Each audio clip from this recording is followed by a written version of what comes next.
Welcome everyone to the Langley Adams Library Town Hall. Today we have TessGerritsen, who is here to talk with us about her latest book, which is actually coming out December 30th.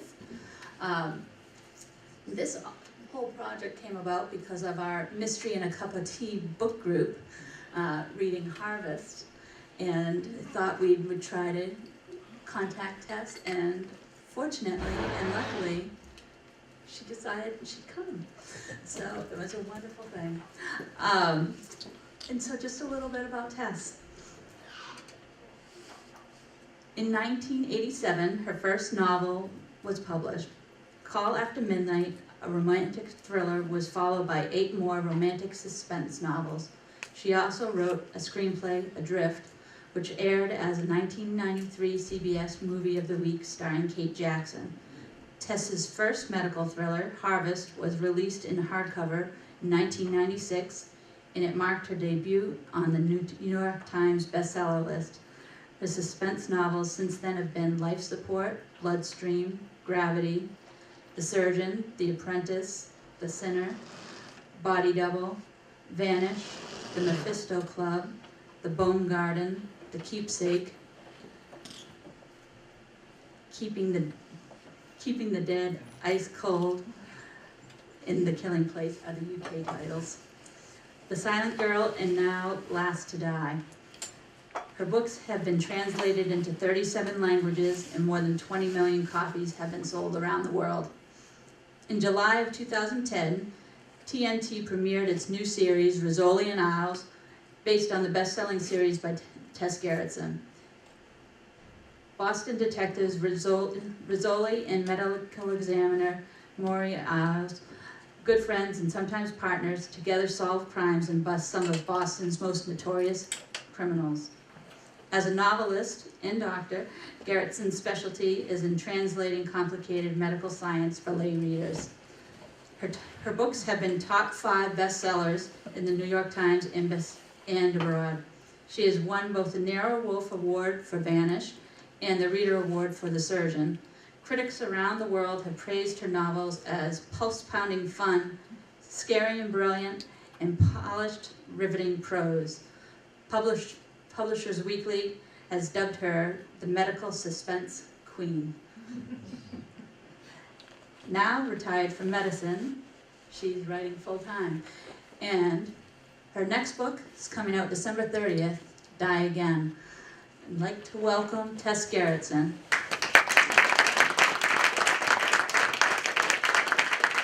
Hi, it's actually only a 3-hour drive from Camden, Maine. So, and the weather isn't too bad, so I was very, very happy to accept. You know, libraries have always meant a lot to me. When I was growing up, I spent most of my childhood in the San Diego Public Library branch near my house. And just last year I did a public library tour of Indiana. I think it was like 20 libraries in 2 weeks. And because I just feel that this is where so many of us learn to love books, and where so many readers have turned into writers. It's in their public library. So anyway, I'm really happy to be here, and now keep in mind that I'm open to any questions towards the end. You can ask me anything. I'll even tell you my weight. And also there, Jabberwocky has some books for sale there. I brought also in it some of my early romance novels, and I thought if you buy a book from Jabberwocky, you can get a free romance novel. Just go in that box and go digging around and pick one out. And I also have some bookmarks there for my new story. That's coming out December 30th. I know that what people really like to hear are the stories behind the stories. Where do you get these ideas from, and how do you come up with these sometimes really gruesome, horrifying thoughts? I'll address that last question first, because I know a lot of you came to see how normal I was. And I hear that story. You seem perfectly normal to me. And I am. The reason I tend to gravitate towards dark subjects is that my mother was an immigrant from China. And she didn't understand English very well. But what she loved and what she understood was the American horror film. And I was dragged to every scary movie that Hollywood ever made, and my brother and I spent many happy hours screaming in movie theaters. And I came up with this, I realized then that the height of entertainment was to scare your audience. And I think that I've taken that to heart and have always wanted to give you that same experience of my screaming in movie theaters, because it was great fun. But there was another thing that happened to me when I was younger. We had a beloved family friend, a man who was about 6 years older than me, and he and his mother used to come visit our house all the time, because his mom was my mom's best friend. And kindest, gentlest man you could know. He taught me how to sew, he helped me with my homework, he was just a wonderful, wonderful person. And then when I turned 18, he was arrested for murdering his sister-in-law. He drowned her in the toilet. And he went to jail. And after that, I thought, I don't trust myself anymore. I don't trust my ability to tell whether somebody is actually good. I don't think that a lot of us are really able to tell. And I think there's a lot of stuff that's hidden behind a normal-looking face. And this is really the key to what I'm writing now. It is, what is the real person behind the mask? And that's really what mysteries are all about. It's what thrillers are all about. Who are these real people? Because even somebody I loved and adored turned out to be a killer. I can imagine where it's easy to marry somebody you don't really know who they are. So I think that this has been the theme throughout my writing career, is who are these people really? So that's sort of the background of why I choose dark materials. But where do I get these materials from? It's easy. The newspapers, conversations, magazines. You probably hear stories all the time that make you go, I wonder what's the real story behind that. And as an example, I mean, I read probably 4 newspapers a day, just because I love to read newspapers. I make it a point of picking up the National Enquirer every week. I'm not too proud. I like People magazine, because these are stories of real people happening in this country or even abroad. And I've discovered that, again, there's crime stories in there. There's stories about, for instance, Kansas City. The serial killer turned out to be a dog catcher. It's not that unusual, actually. So here's an example. Got this out of the Boston Globe a number of years ago. A real story about a woman who's found dead in her bathtub. The police find empty pill bottles, and they all decide it must be an accidental overdose. So they zip her into a body bag and send her off to the morgue. And a couple of hours later, she woke up in the body bag. And she recovered and went home, and I mean, everything was fine. It wasn't an overdose. But I don't know about you, I thought, when I read that, how often does this happen? So I do the next thing, which most of you would do if you're curious, is you kind of do a little Google search. I did it in LexisNexis, and the terms I used were mistaken for dead.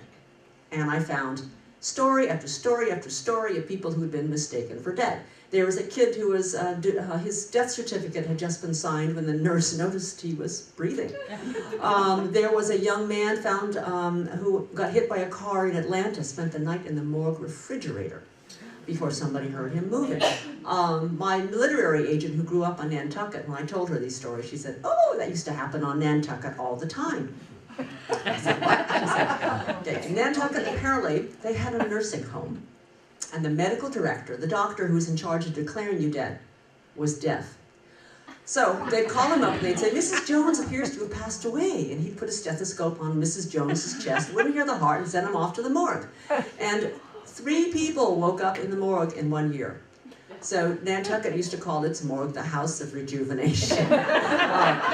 And then the best story, well, maybe the most horrifying story I heard, came out of New York City. A man was on the autopsy table. A pathologist was about to cut him open when the dead man woke up.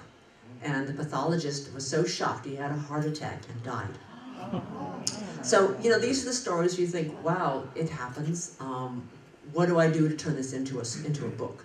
And, you take this kernel of an idea, patient wakes up in morgue, and 10 different authors are going to take it in 10 different directions. If you write horror, you might say, well, it's a vampire. The vampire just woke up. If you're a spy novelist, you'll say, well, Jason Bourne faked his death, and that's him. So what did I do? Well, I already had a character named Dr. Maura Isles, a medical examiner, and I had this woman wake up in the morgue.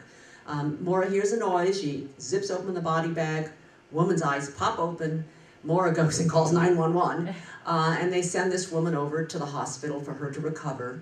And while she's over there, she does something nobody expects. She grabs the gun from a security guard, she kills him, and she takes hostages. And among the hostages she takes is a really pregnant homicide detective named Jane Rizzoli.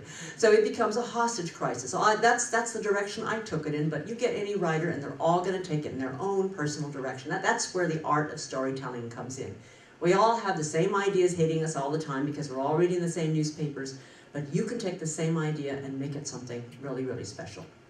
So I get my ideas from, as I just said, from newspapers. Sometimes I get my ideas from conversations, and if you read Harvest, you may know that I got that idea from a conversation with a homicide detective. He had been traveling in Russia and he heard that children were disappearing from the streets of Moscow. And they told him they thought these kids were being sent to the Middle East as organ donors, cut open, sacrificed, and I remember feeling really horrified because I have 2 kids and they were about the right age at that point to be organ donors. I couldn't stop thinking about it, and I remember calling my brother-in-law, who was working for Newsweek at the time, and he was about to leave for Russia. He came home a couple weeks later and he said, if it's happening, it's the Russian mafia and there's nothing anybody can do about it. So I was still thinking about it and I thought, this is a book. I've got to write this book, and that's how Harvest came about. Now what I learned from that experience is that the stories, the ideas that stick with you, that give you an emotional punch, those are the stories that you need to write. My books are not intellectual puzzles. They're really all about things that bother me, about kids being sacrificed or bodies waking up. They're things that I can't stop thinking about, and they become stories. Sometimes I get stories, I get ideas because of interest, and I think that writers are really curious people. I mean, we have a lot of different interests. We ask a lot of questions about a whole range of things, and that leads us to stories. When I was an undergraduate in college, I was actually an anthropology major. I wanted to be an archaeologist. All through the years, I had been interested in Egyptology. And I got to having email conversations with this one Egyptologist who has an organization called the Mummy Consortium. It sounds very weird, but what he does is he arranges for Egyptian mummies in the US to get a CT scan. We have about 400 mummies in this country. Most of them came over during the Victorian era when tourists would go to Egypt and they could buy a mummy for $15. And they would ship it home, and they would be kept in parlors, they would end up in attics, and we had one end up in an antique store in Maine, and nobody knew where that mummy came from because there was no history of it. And in fact, King Ramses the Great ended up in Niagara Falls. I don't know how many of you know this. He actually ended up in Niagara Falls at a Ripley's, believe it or not. And then I guess they had some Egyptologists look at him and say, oh my God, this is a royal. Who is this man? And they repatriated him back to Egypt. So there was a day when this Egyptologist called me one day and he said, we're about to CT scan a mummy in Poughkeepsie. Do you want to come? So I thought, sure, I'm going to go down there. So I drove down to Poughkeepsie, and this mummy had been in a museum down there and had never been really studied. So they put the mummy into a van and drove it over to the local hospital. Mummies are scanned in the same hospital CT scans that you and I are scanned in. And so this mummy was put on a gurney and rolled through the lobby of this hospital to the X-ray department. And of course, everybody standing around is going, this patient came in a little late. So they get to the X-ray department, and just to show you the background on how much fun it is to do the research, I'm standing there in the X-ray department, and I'm listening to the conversation of all these people who had arranged the CT scan of the mummy, and found out that it had taken months to get this arranged. The doctors wanted to do it, the museum wanted to do it. The reason it took months was the hospital attorney. The attorney said, in this country, we have what are known as HIPAA rules. And the HIPAA rules demand patient confidentiality. And this patient cannot sign the consent form. So they couldn't get around the HIPAA rules, and finally what the museum did was, we're the parents. So they signed the consent form on behalf of their child, the mummy. So they got this mummy on the CT scan, and this is something I didn't know. I'm a doctor and I didn't know this, but before you start a CT scan, you have to fill out this patient information for the computer to get going. And one of the things that the patient information asks is, what is the gender of this patient? And on this program, there are 3 choices: male, female, and other. And so the CT scan was going, please can I put other? I've never been able to put other before. So they put other, and then they wanted to know the patient's age. And the Egyptologist said, well, we think it's about 2,000 years. So they tried that. That didn't work. So they put down that this mummy was a day old and sent it through. And as you're watching the CT scan, here I am, I'm having such a good time. I'm there really kind of curiosity, not because I'm a writer, but I want to see what's going on here. And so you go through the scan, and you see as it's going through the head that their brain has been taken out, as they did in ancient Egypt. And I'll tell you later how they actually took those brains out. And they get down to the chest, and of course there's just a little tiny bit of what we call the mediastinum, the shriveled up part of the heart is still in place where it should be.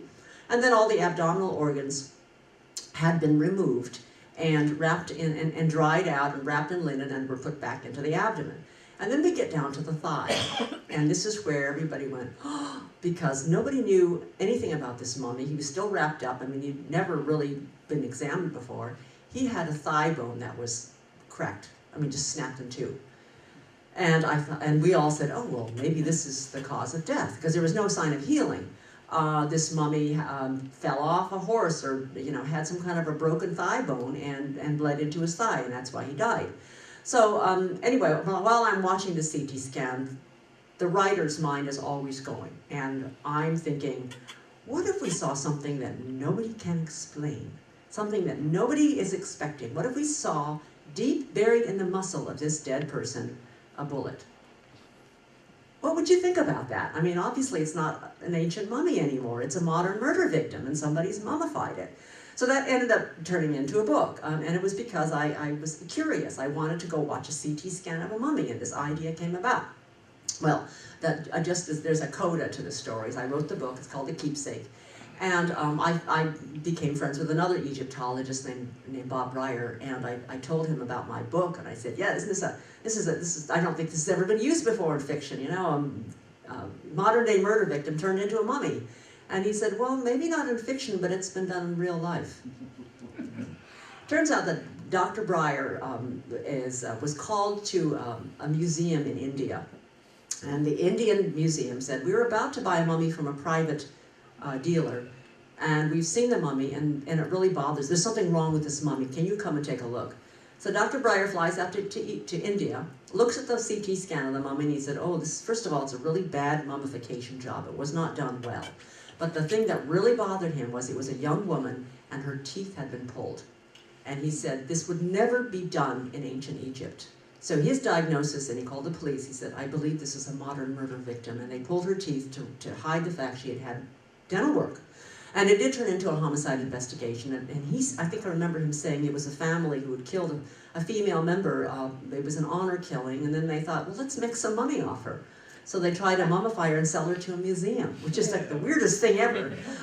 But anyway, after Dr. Breyer said that, he said, yeah, I mean, you think you came up with some new idea, but somewhere there's some criminal who's come up with the idea before, and as the Bible says, there's nothing new under the sun. But that's an example of where you go, you follow your interests, and you come up with some crazy idea. You have no idea where your curiosity is going to take you. The other thing I find is really, really good for writers is travel. I love to travel. I love to go to new places.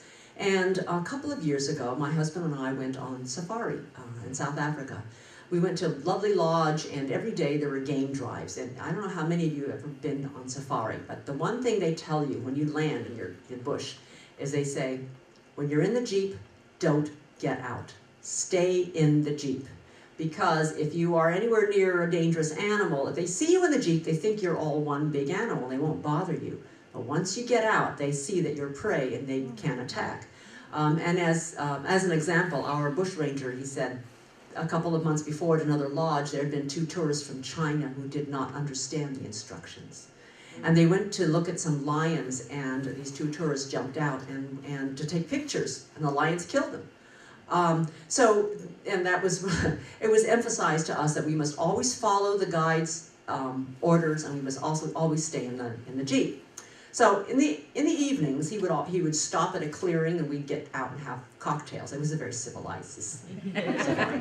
And there was one evening when we stepped out. It was a beautiful clearing on top of a mountain, and so we're all out. There's like 6 of us tourists. We're all standing around, and they poured like gin and tonics. And my husband says, "I gotta go use the bathroom." He says, "I'm gonna go behind that bush over there." And our guide said, "Why don't you go in the other direction, because I've got some radio report of down in that valley somebody had seen a leopard." My husband says, "Okay." So he goes off in the other direction. And I tell you, 10, 15 seconds later, out of the bush my husband was originally headed for, a leopard walks out. And we are all out of the Jeep, holding our cocktails. What do we do now? And the leopard walks toward us. And our guide, big Afrikaans guy, from Dutch extraction, he just shouts, "Everybody freeze!" And he walked over between us and the leopard, just stood in front of the leopard like this, and he's a big guy. And the leopard just looked at him and thought, "Oh, no," and then turned around and walked back into the bushes. So then we all scrambled into the Jeep. But I thought, this man not only probably saved my husband's life by sending him in the other direction, he also was willing to put himself in a position of danger to make sure that his 6 tourists got out of there alive. We owed our lives to him, and we had to completely trust in him and believe in what he was telling us.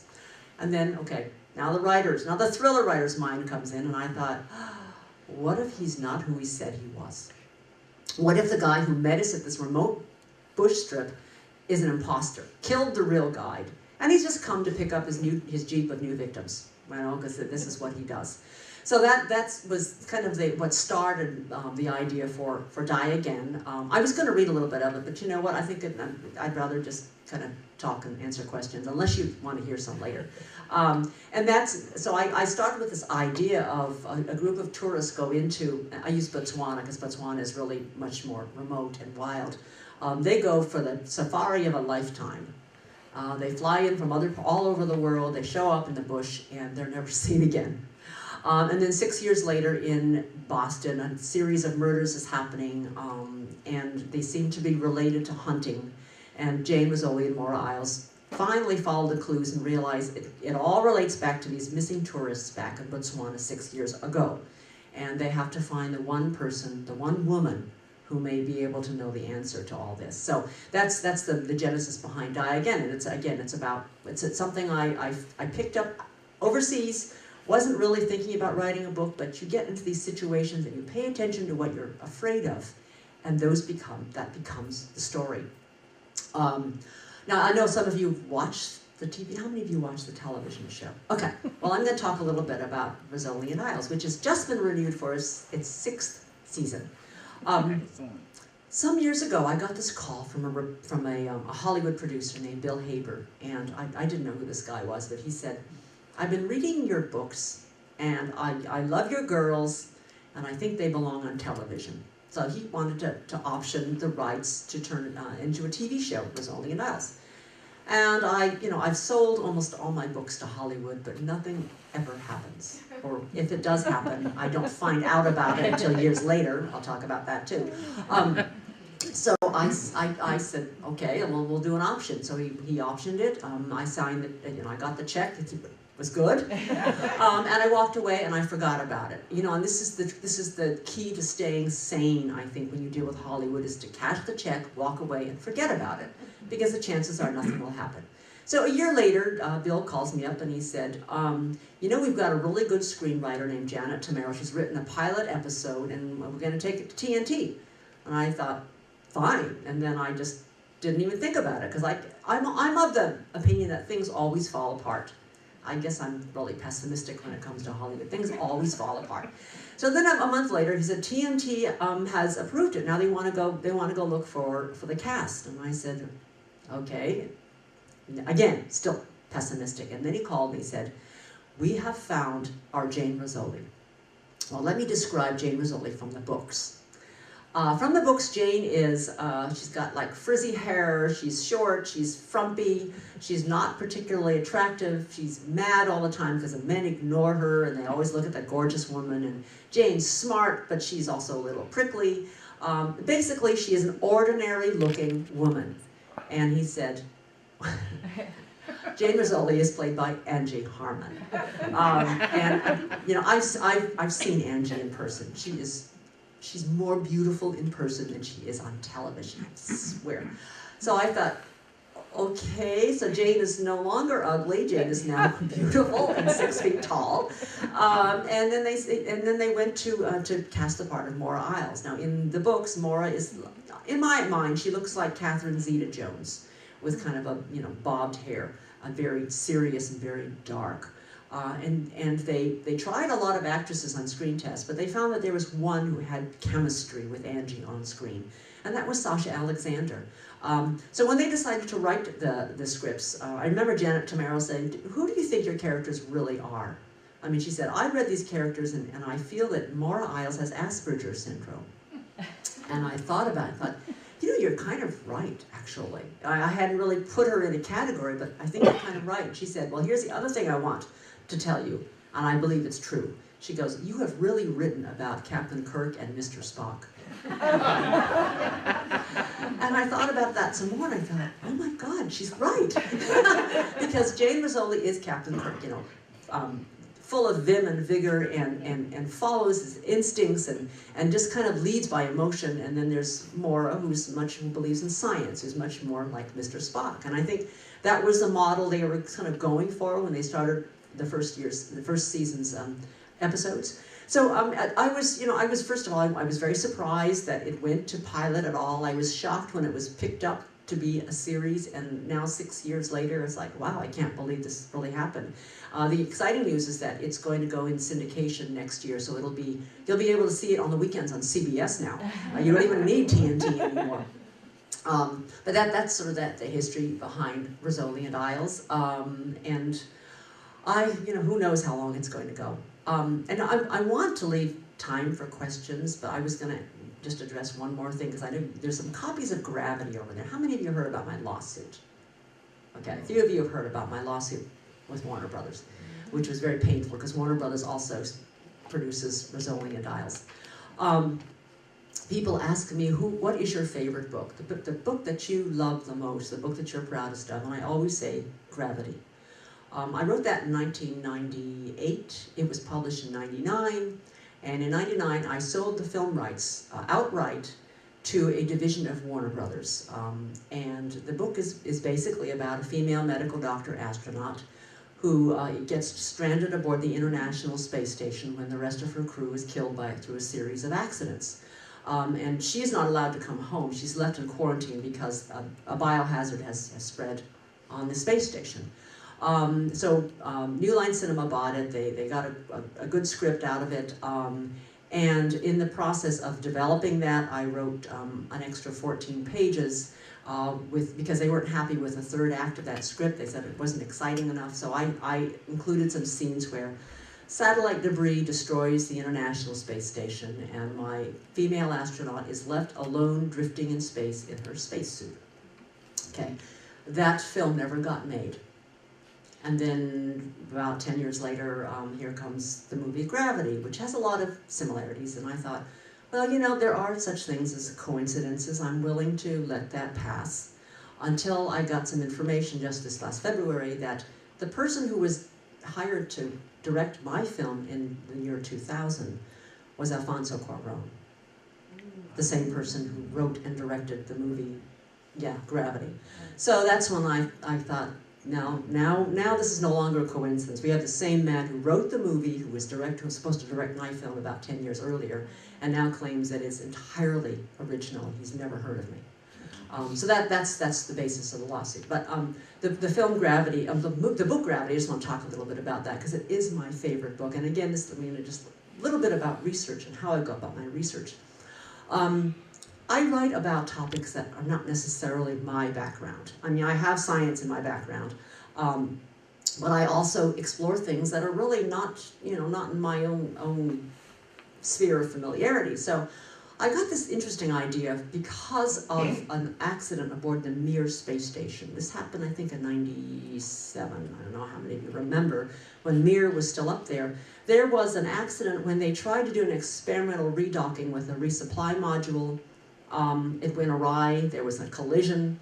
Mir began to spin out of control. The reports we were hearing was that the three-man crew was not evacuating. And I remember my husband saying, I think there are 3 dead men up there. I think that's the problem. And I got this like horrible feeling because I thought, if they're dead or they're dying, we can hear them take their last breaths because the communications are still up. And what is it like for you to have a loved one up there in orbit and you can't help them, you can't save them, and you can hear them die? It's like horrible.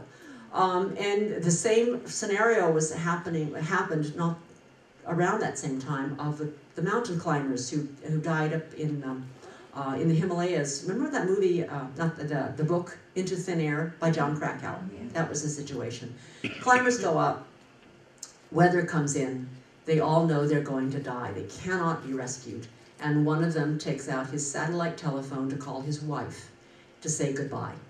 And that was a heartbreaking last conversation because the last thing he said to her was, go to sleep now, my darling, don't worry too much. And that was it.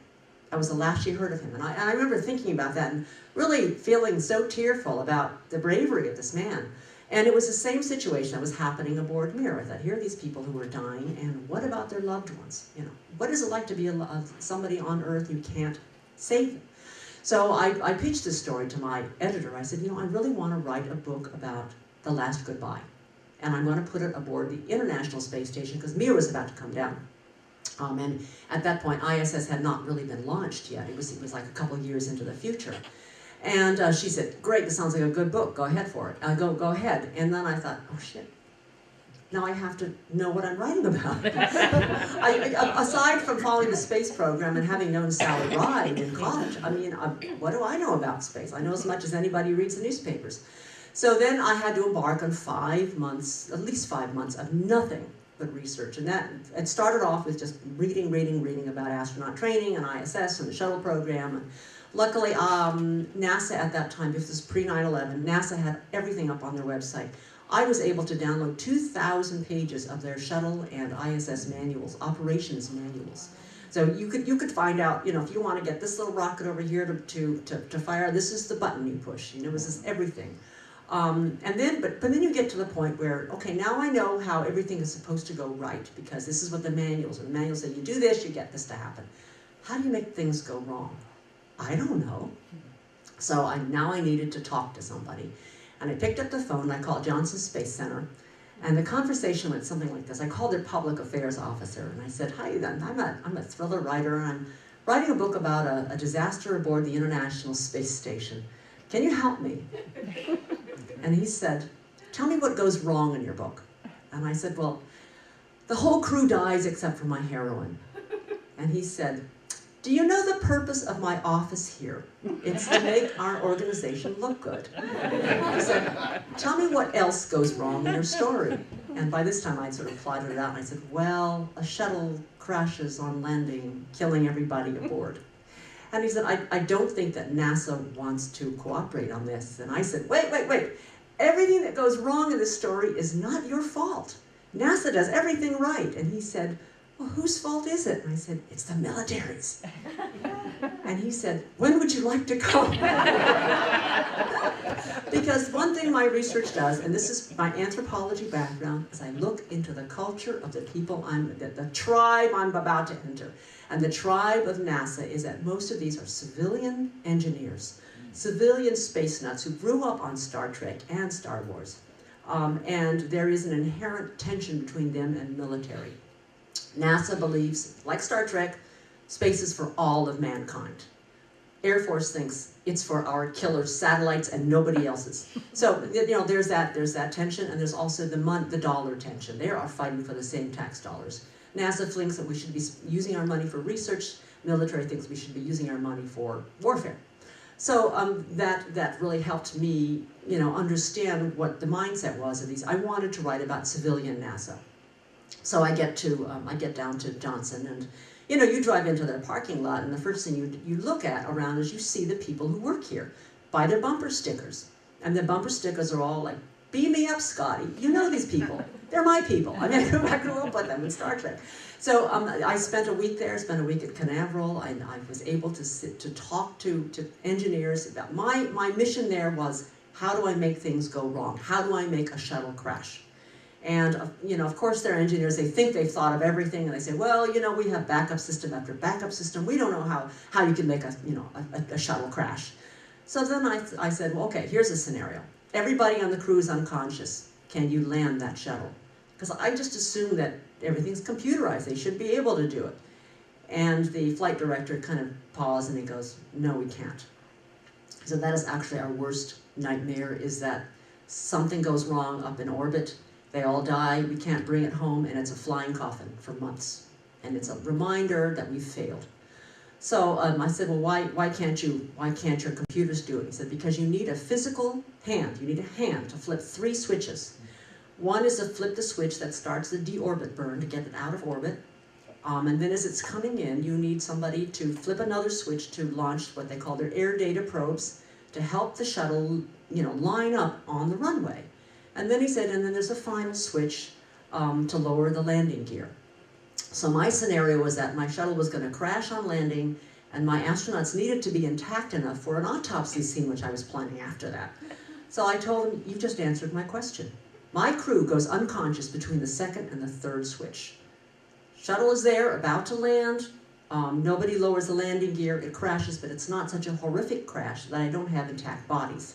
And I told him, I said, thank you. He said, we never think of things like this. But it's the kind of thing where sometimes you just have to talk to the people who know, you know, intimately their subject matter. And yet, even though they work there, they come up with all kinds of, you know, what-if scenarios. You can still come in fresh from the outside and point out things that, you know, maybe they're hazards they're not even aware of. And then this is, I think, one of the reasons why people who work too long in one sphere, they need an outsider to come in and look things over and say, well, did you think about this? Because very often they don't. So that book came out in 1999. You know, my goal with writing the book Gravity was that I would write a book that no NASA engineer could find anything wrong with. Trust me, this is really tough because I'm dealing with a whole new language. I mean, in NASA, it's also called the National Acronym Slinging Agency. They don't talk like we do. They have a foreign language. And in fact, people in one building don't use the same acronyms as people in the next building. So they have to have like translators between departments at NASA. But a couple of months after the book came out, I got this call from an engineer. He said, I work at Johnson Space Center. I read your book, and I just want to tell you, you got something wrong. And I hate those calls, but I said, so, oh, what did I get wrong? And he said, well, in this chapter here, you had your hero drive into the Building 30 parking lot and park his car. I said, yeah? And he said, I've worked here 20 years. There's never been an empty space in that lot. So that turned out to be a very, very nice phone call.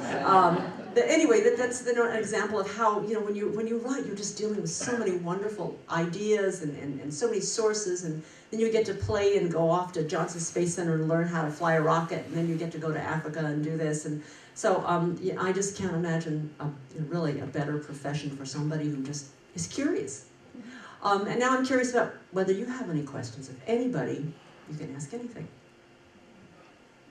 Yes? How did you end up moving from the West Coast to Maine? I got there via Hawaii. It's a very strange thing. I met my husband in medical school in San Francisco.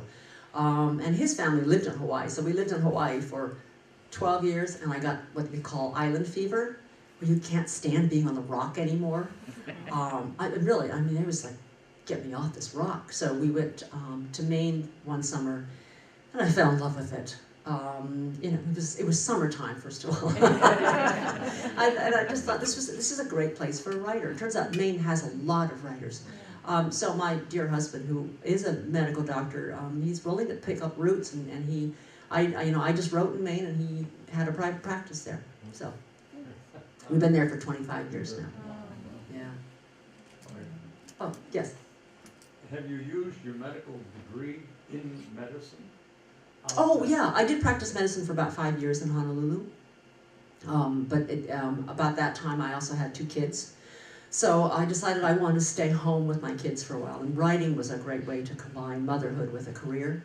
And then pretty soon after I started selling books, it became clear that I was actually going to do better as a writer, economically. Yes? Have you always been interested in writing? Yeah, if you talk to most writers, you'll find out that a lot of them self-identify at around age 7 or so. I hear that a lot. Age 7, I knew I wanted to be a writer. I think it's because that's when we feel competent at, writing a sentence. We know punctuation. And I know I wrote my first book when I was about 7 or 8. I still have it. I wrote it on cloth and bound it together. But the reason I didn't I went to medical school instead was I had a Chinese American father. And Asian immigrants, if you notice, are really big on security. Really good on, they think the most secure thing you can do is go into the sciences, which is why we have so many Chinese American doctors. So my dad convinced me that there was no living to be made as a writer, and convinced me to go to medical school. But it turned out to be, in the long run, really, really good, because medicine gave me a lot of stories, and it also gave me the background to write about doctors, and it's a big part of Maura Isles, who is my medical examiner in the series. Being in Maine and Yes. the type of writer you are, have you met Stephen King? I have met Stephen King. Yeah. We actually played, and I was a guest musician in the Rock Bottom Remainders. We played for charity. We had a crowd of 2,000 people show up, which was really kind of embarrassing because we're not that good. And the worst part was that I played the violin. So it was like, what do I do in a rock band? I don't know. So I started to listen to the songs, and whenever the saxophone would have a piece, I would play those notes. But he's a very, very brilliant man. I don't think I've known a writer who has his IQ. I remember sitting and having lunch with him, and we're having this normal conversation, and he suddenly stops and he goes, I just solved my plot problem. It turns out that while he was talking to me, another part of his brain was working on his book. Maybe I was really boring. Yes?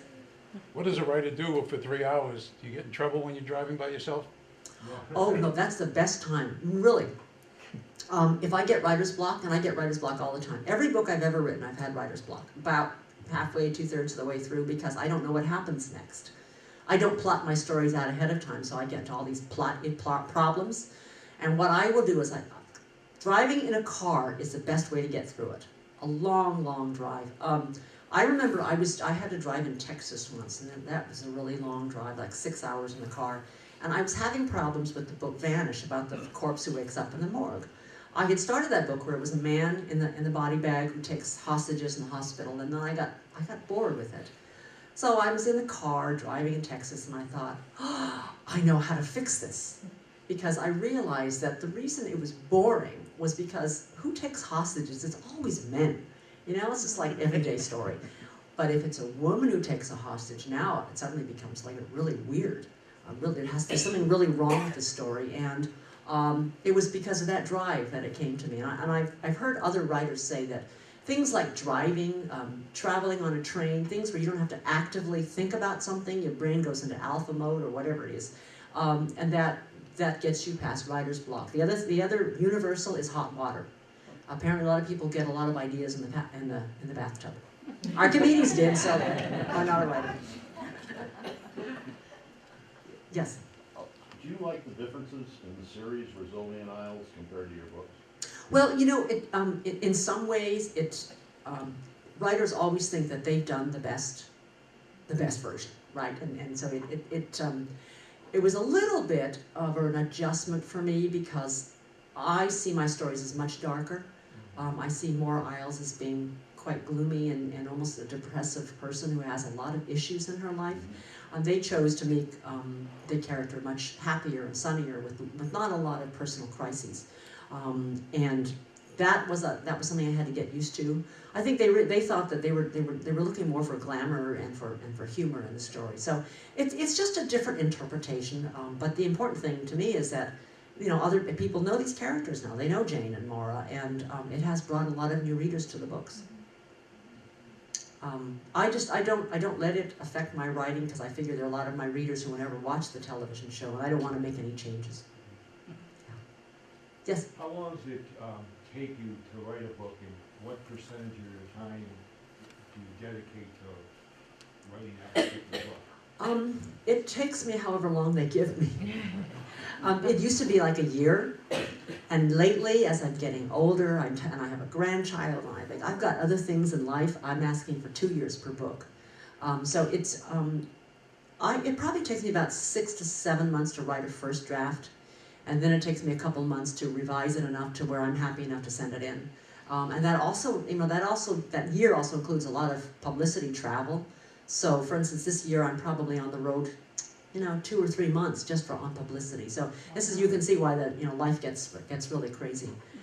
But because I don't have a method where I know ahead of time where my story is going, the rewrite period is really horrible. My husband hates to be in the house. He's like, the story keeps changing. He doesn't mind you traveling, you're sitting on the train for a while. No, he's used to it. The thing is, this is the other thing a writer needs, is a really understanding spouse. Because we're in the room, but we're not there. We're thinking, we're having conversations with other people.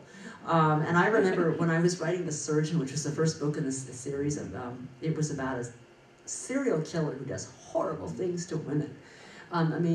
He got to be so real to me that I could hear his voice. I knew how he thought, and it got to the point where I would walk into the main mall and I would have his persona in my head, and I would look around and see, which one of these people would I choose as a victim?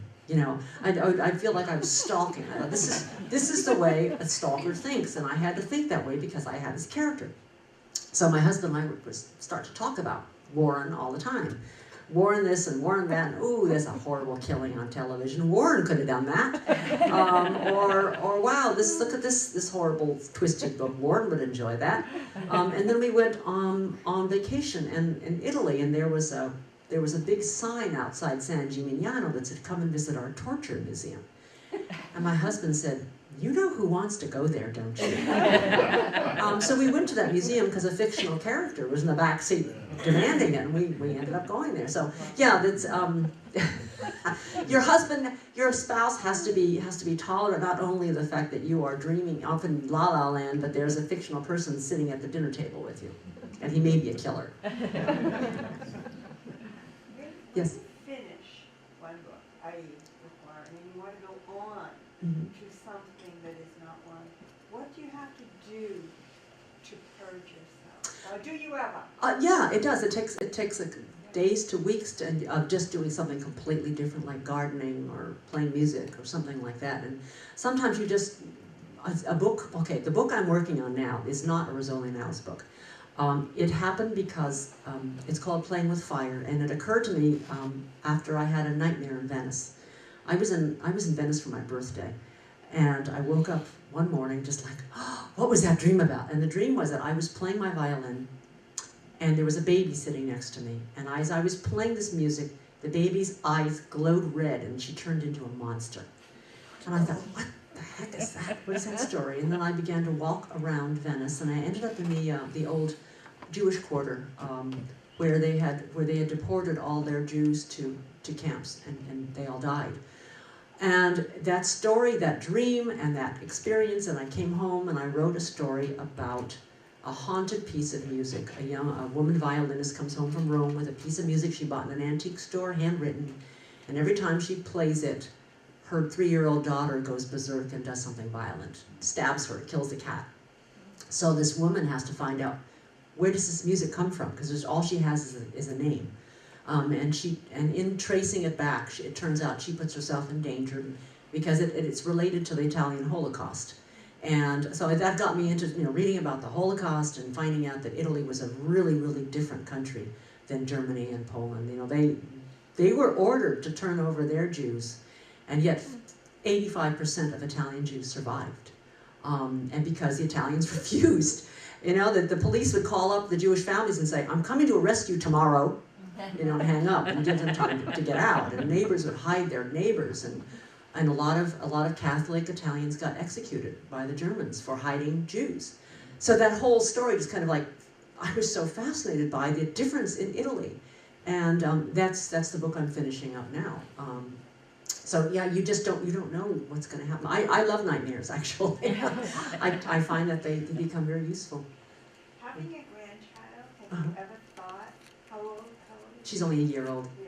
Have you ever thought of doing a children's book or something for her? A children's, no, I don't. I think it's, that would be pretty inappropriate.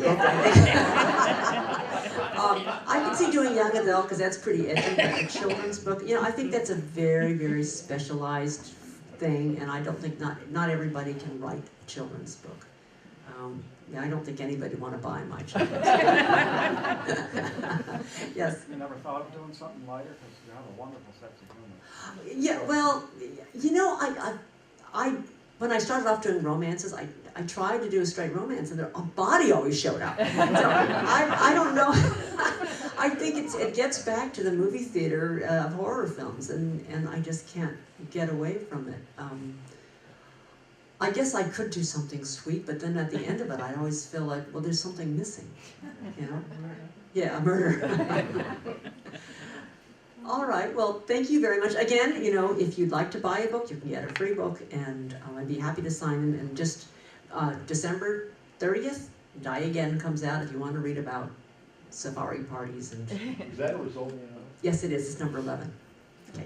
Well, thank you very much. Thank you.